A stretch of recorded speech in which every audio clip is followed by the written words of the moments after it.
Hi everyone, and welcome to the All Things ITSM Global Podcast. I'm Kirsty McGowan. I'm here with Tristan Boot. Hello. Carlos Casanova. Kirsty. And we're speaking with Phil Green today, who's joined the New Zealand conference, having travelled all the way from London. Hello. Welcome, Phil. Thank you. So welcome, Phil. Again, thank you for making the trip. One of seems to be a growing number of people that we've got making the pilgrimage down to the southern hemisphere. Now, so you spoke yesterday, wasn't it? On Six Sigma. Right. So the theme for this conference was building your service management toolkit. So I think that's something that plays in very well to it. And I think I tweeted in the middle of it.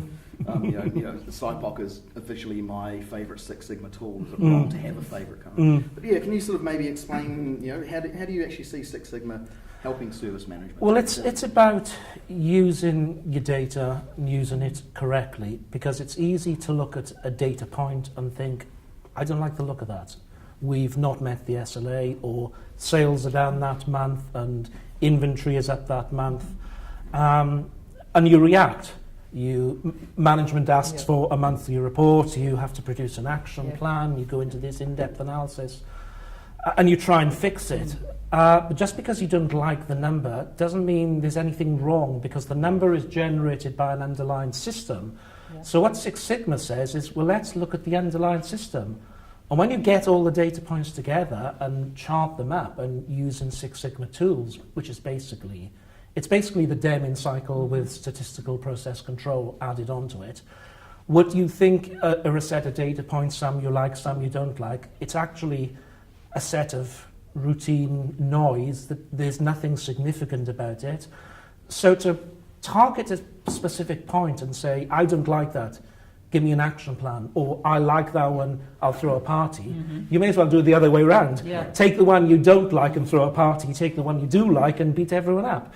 Because there's nothing different about any of the points. And Six Sigma gives you the means of seeing the process as it is, so that you can find the real issues. Because then when you see a point that is outside the limits, then you say, right, that's definite, that's assignable. So Six Sigma is about making the right decisions. Are you spotting the signals so you can address them correctly, and to make sure you're not looking at what is normal noise and trying to react based on normal noise. And overreact, I find a lot of times. You see that point, you overreact, and what you've done is you've taken something that maybe was fine and you actually change its trajectory and now make it negative. Versus, if you had just left it alone, it was perfectly fine.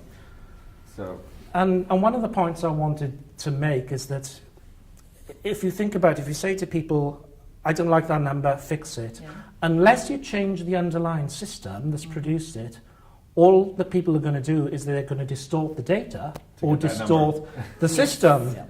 So you've got to actually fix the underlying cause. So Six Sigma is a great set of techniques that allows you to do that in a control way, as opposed to just reacting.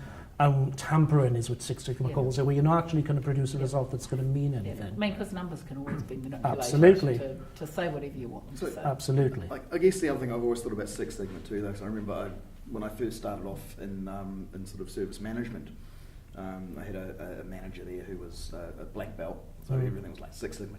Just read this book and learn it, and then do that. First thing I read was, if you don't have the resources to do this, don't try it. Which I guess since that's a number of years ago, Lean Six Sigma's come in since then.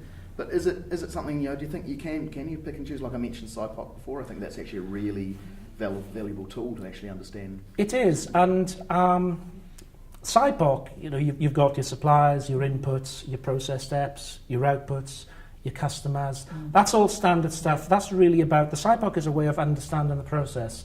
And if you look at, say, what some of the ITIL manuals say about how to describe a process, there was something that I used to call the Mickey Mouse chart, which is the same thing, where you've got your enablers and your process steps, your inputs, your outputs, your suppliers. It's exactly the same thing. It's making sure, do we understand this process first before you can do anything with it? Do we actually understand what the process is? And the process could be your change management process. The process could be a manufacturing line or a step in a line. So it's about understanding the process, and that's one of many tools.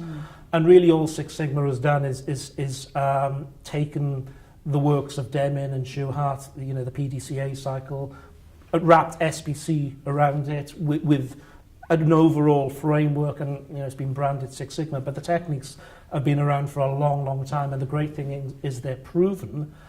But also, remembering this conference is about your toolkit. It's one of many tools, because something we don't want to do too much of is force everything falsely down a process route, because not everything will fit down that process route. You know, if I can quote Rob England and Standard Plus Case, I did his Standard Plus Case workshop 2 years ago, I think when it was first piloted in Canberra, you know, wonderful new concepts. And an example he cited is where the police are called to a scene, there's a dead body, and then they later find out there was actually a homicide here, a murder. So what starts off as let's get rid of a stiff becomes a homicide investigation. Yeah. So it's gone from standard to case management. And in ITSM, we've got to be really careful. Let's not force everything down a process route. Let's find the right tool for the job. So I've come here saying, here's a set of tools, Six Sigma, that you can use for these circumstances to understand your process, but no, let's not overuse it and think creatively, think standard plus case. Yeah, it's that whole... And a lot of people in the industry, unfortunately, still think of it as it's a one-trick pony. You use ITIL, or you use COVID, or you use Six Sigma. You don't. You need to pull the practices from each one that suit. Absolutely. Right. Suit And really infuse them with them. The concepts of. I mean, I see a lot of Six Sigma capability type stuff when you're aggregating all your configuration management data because of the data quality and reliability. Well, if you don't have that, it's not going to happen. Well, what's the best way to get there? Obviously, there's certain practices within Six Sigma that would work perfectly to get there. Now, are we doing a full Six Sigma thing? Maybe not, but we're going to use some of those practices and concepts to get there. No, that's right. It's certainly a very valuable part of any toolkit for any practitioner. And we really do need to look outside the square. For so many years, service management really concentrated on, ITIL is the only way, and it's a religion, and this is what we use. And it's time to start really... Oh, yes. Time's long past to be thinking outside of that particular square box. So are you seeing, because I have a close friend of mine who works in medical. He was a nurse for years. He's a director with a hospital chain now. I mean, he went and get his black belt to run, efficiency type things within the hospital and how it's growing. Do you see that more organizations are starting to use it, at least in principle or in concept, in different industries? There are some industries that have developed Six Sigma, used it extensively, gone on record quoting the huge payback they've seen. It was developed by Motorola initially, and all they did was they took the works of Deming, Schuhart, concepts of SPC, came up with some methodologies to pull it all together, the tools and techniques they recommend. That's all it was a framework pulled together. They institutionalized that within their semiconductor manufacturing, and I was fortunate enough to work in Motorola semiconductor manufacturing in the 90s, and that's why I learned Six Sigma. It was very well embedded in the organization as a quality standard, because... This is what you did. Yes, and there are some things they need that high level of quality, because on a semiconductor manufacturing line, if you get an item of scrap, you've lost hundreds of thousands, if not millions, in revenue. If you look at other aspects of life we take for granted, the landing of an aeroplane on the runway, that's a 9 Sigma process. Yeah. Right. Yeah. You do. I hope so. Yes, we hope so. Yeah, I'm flying out Friday. I mean, I worked. I was a hardware design engineer, so the microelectronics and stuff. Absolutely, the VLSI designs, all that sort of thing. You don't have the luxury because you don't. It's kind of interesting. You talk about that.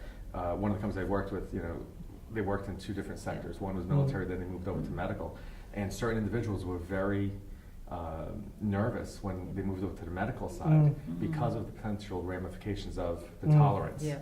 They were okay with tolerance in other sectors, but once they hit medical, they were like, if the MRI doesn't pick it up to the level necessary, somebody could die or somebody doesn't get diagnosed. So, but I think to your point, you have to know where you're at. Some, you're going to over-engineer it, you're going to overdo it for no value. So, which sector and stuff are you in?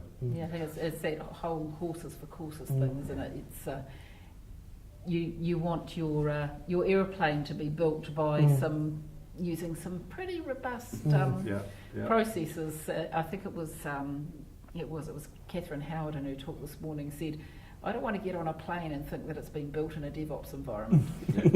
You want it built in a Six Sigma environment, don't you? Right. You want to know that every T is crossed and every I is dotted when you get on that plane. Yep, absolutely. Yeah. But remember, even at a small level in ITSM, even if you're just running a problem management team, you can still use the techniques. Yes. Now, if you want to get the huge payback that, say, the Motorola's and the G's have had, you need, strong organisation sponsorship, a different way of thinking, a cultural approach. Right. But my point is that, even at a local level, if you're running a change function, or you're doing problem management, or you're running a service desk, it's easy enough to take the data, whack it into something like Excel, and very quickly get a chart, and you can see exactly where you're at, and use the techniques. You don't need huge organisational sponsorship to do that. We're all empowered to do that. Absolutely. It was great. Well, it's been great talking to you this Thank you. afternoon, Phil. It's certainly shed light on a few ideas for us. Good, thank you. For our audience. So thanks for your time. You're welcome. Thank you, Phil.